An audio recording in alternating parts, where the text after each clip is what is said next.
coming from the driver's side. He said, nope, didn't notice any of that on the video. But, I mean, that's not unusual. Didn't notice anything that suggests that there was a weapon fired in that vehicle. Having a weapon in and by itself, ladies and gentlemen, is not enough to warrant what we saw. So there you have it. So the question is whether or not the target was the car or was the target Smith. And if those of you think that somehow or another the target was the car and that was enough for you,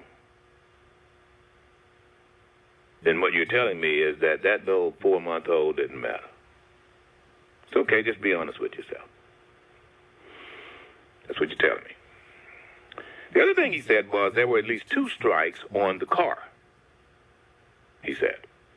1 or 2 in the front hood. Now, you understand, he agreed with me by suggesting that the car, given that a man is standing, that the car actually was about 6 to 8 feet below where the highway is. There were officers who had a vantage point looking down on the car.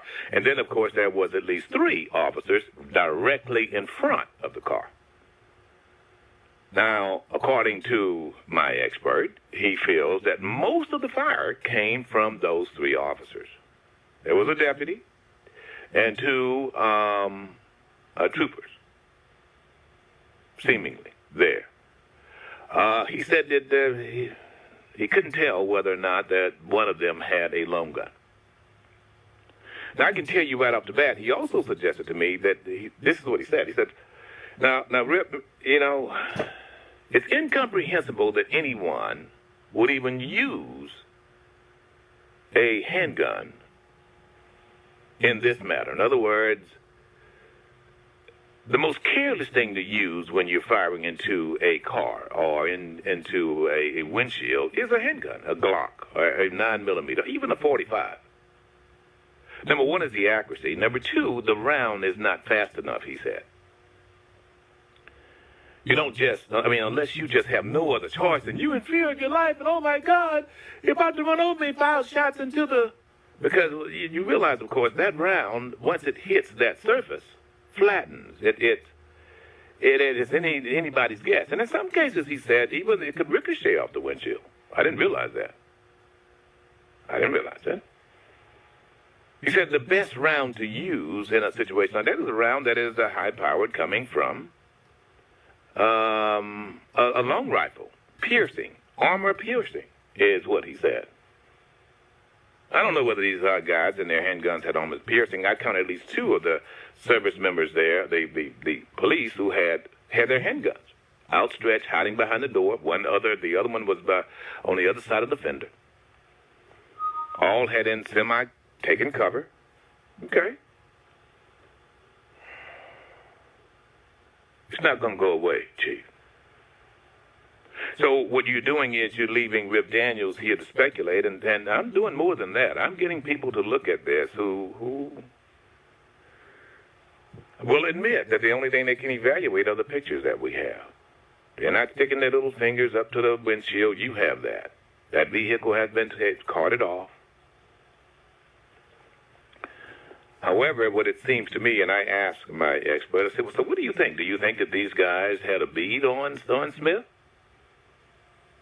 He said, Rip, judging by the number of shots and the time, the number of shots and within the time that those shots occurred, no, is what he said. He said those first 3 shots should have been enough. He feels that Smith, more than likely, could have been killed on the driver's side by the first people who shot. That's what he thinks.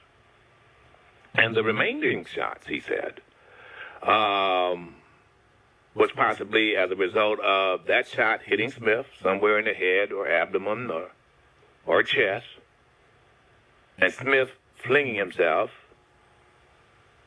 and the other officers seeing it or seeing some movement continued to fire. But he feels that those first 3 shots are the shots that did it for Smith. Now, whether it did it for little Lamelo, I don't know. But he said under no circumstances should it have been that kind of barrage. And it was even dangerous, he said, for officers. That's what he said. He said that in situations like this, and this person, by the way, is also an officer, I don't mind telling you. He said situations like that, the weapons that take precedence are long guns. Not unless an officer feels that the assailant, the suspect, is a threat to him personally. Then, of course, you're going to use whatever you can use. Keep in mind that the officer directly in front of Smith, if you believe Smith stuck a gun out the car, the officer directly in front of him, the gun was not aimed at them. And the gun was not aimed at the passengers in the westbound lane.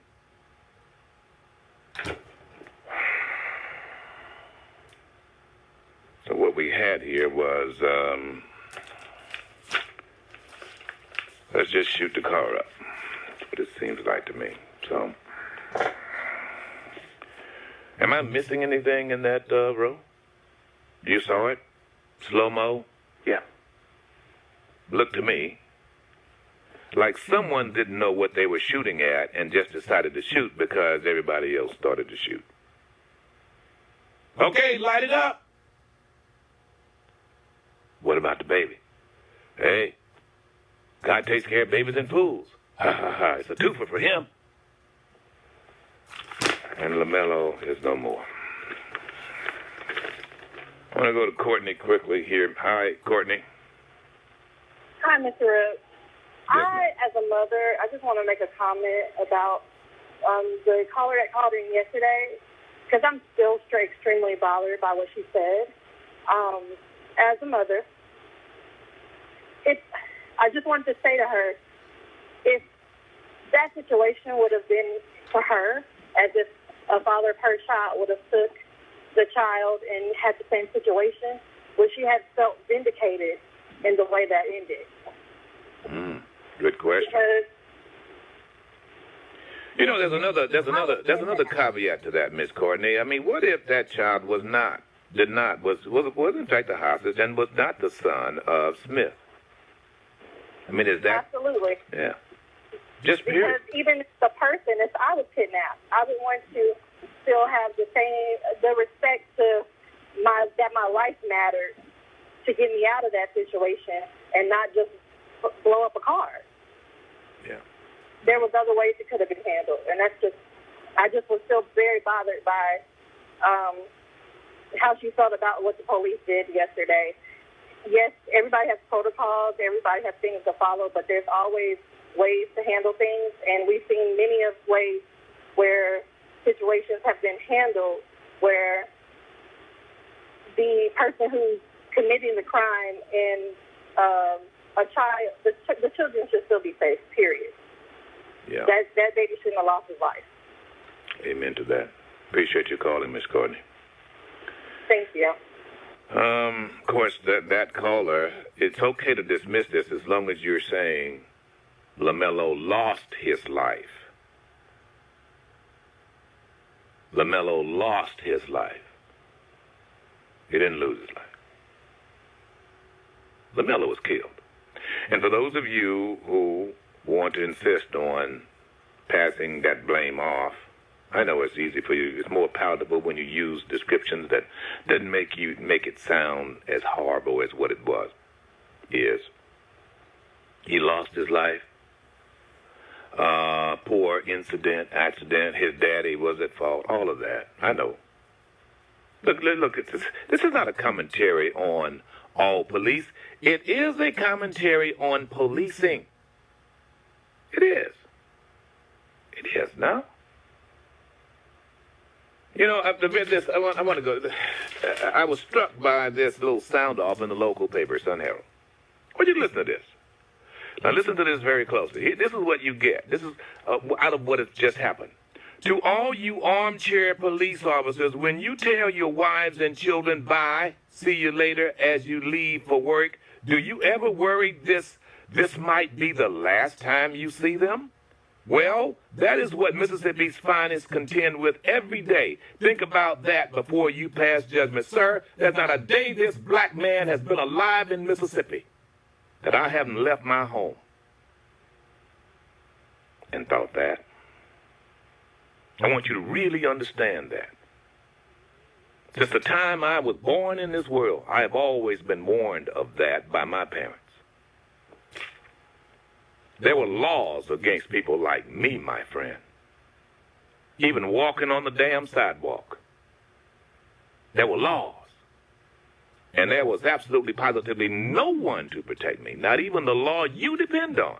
Because that law made it very, very clear that I better not go downstairs in the Paramount Theater or the Avenue Theater or go into the bus station except in the rear. Even to this day, there's not a time that I don't leave my house and not think that. If you think law enforcement officers are the only ones who take that chance, trust me on this. You be a civilian for a little bit. Maybe you have that privilege, sir. We all want to go home to our families. Well, I've got to have some kind of concern when blue lights show up that I'm somehow or another now going to say the wrong thing, do the wrong thing when I respect the law. I've been there. Do you think 4-month-old Lamelo wanted to go home? To all you armchair police officers, when you tell your wives and children bye, see you later as you leave for work, do you ever worry this might be the last time you see them? Heck yeah. Call me. You call me. You want to see some threats? You want to see some threats? Hang on. Oh, just stay right there. Don't move. See this right here? That's the worst thing you can do in television is get out of the scene. You want to see this right here, sir? You want to see this? You see this right here? This whole file right here. See this right here? This is all the threats and suspicious information, that we've received over the years. Oh, I could go through them. I mean, everything from you name it. Like this, for instance, this is one that was sent. You know, they always send little cool stuff like this. You know what I mean? He put on there, Ismail Akbar. He actually spent 12 cents to get this bull to me.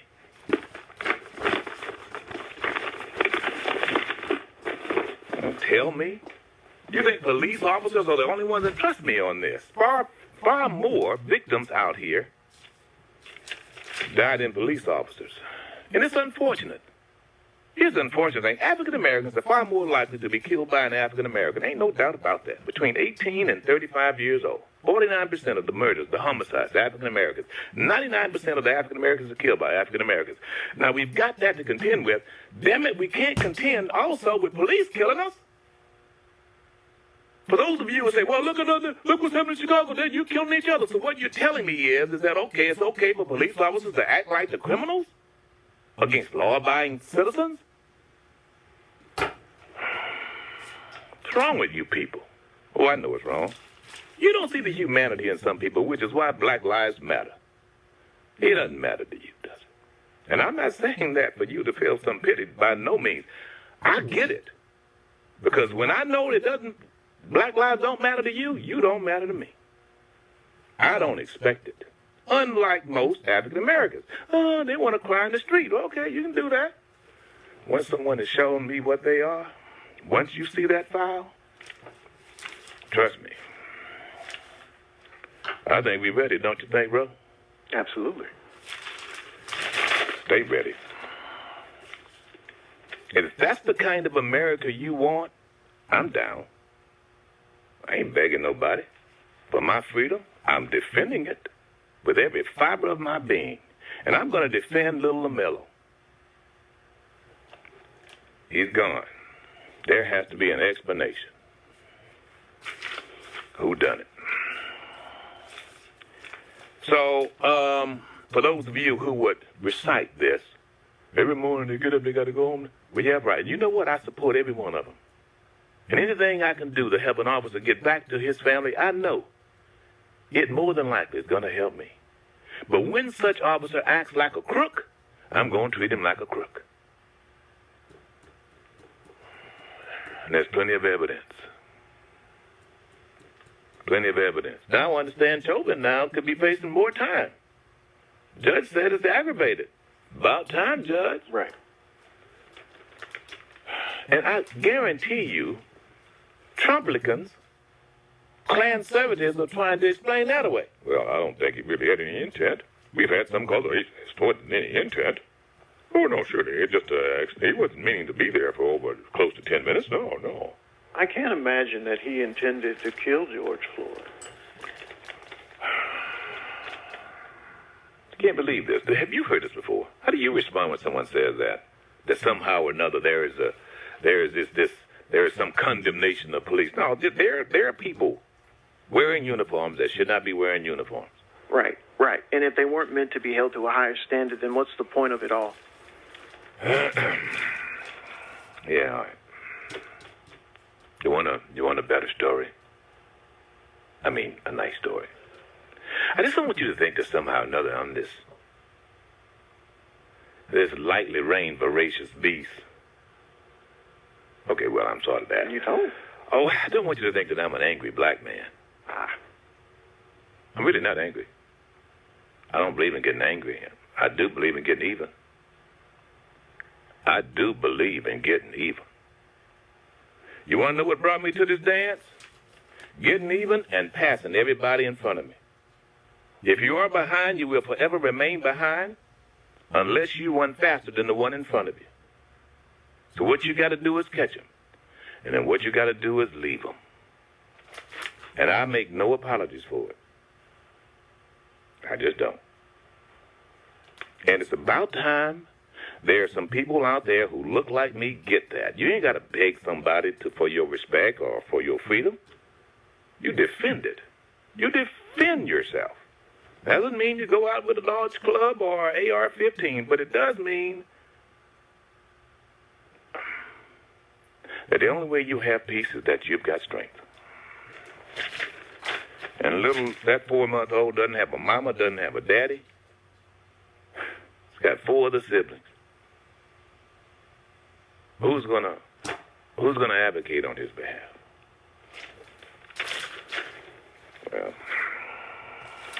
got me, that's for sure. All right, a good story. Ready for it?